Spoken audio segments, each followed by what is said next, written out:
Business Report published an article earlier this week questioning how investment managers at Public Investment Corporation, Africa's largest asset manager, collectively with over 100 years of experience, could make such a claim. Wrong decisions. We asked if this meant that PIC could no longer withdraw from any investment if it regretted it by taking the targeted investee to court and suing the investee for its bad decision. More than intrigued, I was frankly shocked. When I checked records of the Mpati Investigation Commission other day, and let's not forget, I can't help wondering why AYO was hacked when an entire investigation was built to destroy AYO. PIC's investments at that time were questioned. Are we heading to Mpati Commission V2, where AYO once again becomes the foal for PIC's own inadequacies?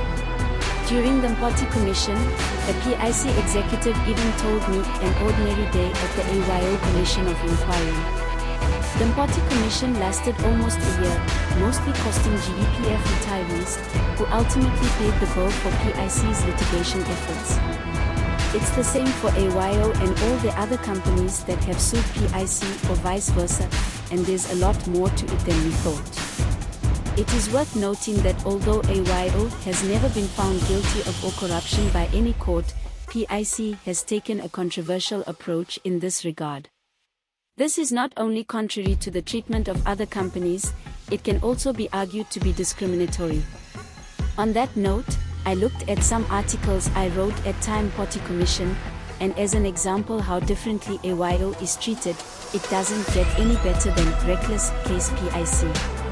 Investment in unlisted Lancaster 101. At Time, PIC's former head of risk and compliance, Magula, told the PIC Commission of Inquiry that the asset manager took a recklessly bare position regarding Lancaster 101 transaction. Lancaster 101 is the black authorization partner of embattled retailer Steinhoff International Holdings, owned and managed by former unionist Jayendra Naidoo. The deal Magula spoke of was completed just 6 months before Steinhoff collapsed.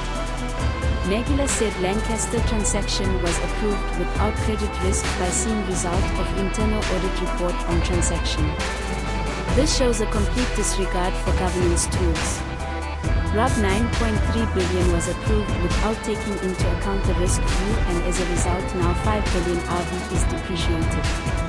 He said Citibank would not lose a penny from Steinhoff financing. Steinhoff will receive all of the R6.3 billion provided for Steinhoff Africa Retail financing, as PIC protects them through the subordination of securities. Citibank took a commercial view and PIC simply reckless. Took a bare position. Magula was part of the PIC steering committee led by then General Director Dr Daniel Matjila. He also forms part of all executive committees within PIC, including the Portfolio Management Committee and the Information Technology and Risk Committee, among others. Created. Most of discussions about Steinhoff where GEPF lost money focused mainly on the listed side, but never on unlisted side where PIC gave a 9.3 billion to Lancaster. The purpose of the financing was for Lancaster to have a stake in Steinhoff International.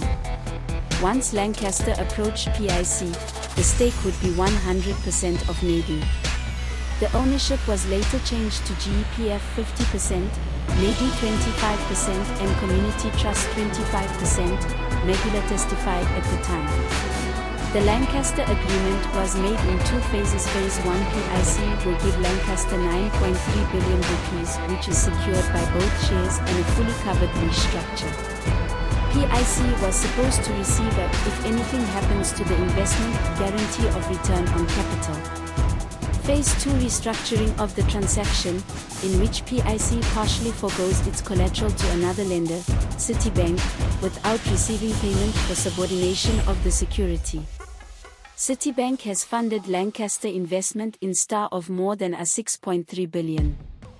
Magula said, we considered risk associated with Lancaster transaction and restructuring be very high due following structure reflected a deterioration in interest payable due share price performance, reputational risk is considered be very high. We were not relieved by the negative protection of our loan to Lancaster, and therefore PIC was taking an equity position in a credit structure that had no upside. In a way, we felt the PIC was bare, because stocks are not the best collateral for debt, he said. Magula said that after the Steinhoff scandal, PIC had to delete almost 5 billion riyal from one transaction. He reiterated that loss means making a reckless investment decision to enrich a person. For the GEPF, debt-financed risk has never made commercial sense. No commercial bank provides funds with the same structure, Magula said. Note Lancaster was also a consultant to the deal and earned millions in fees. Lekker, you bring a deal to PIC to fund you and even earn commissions.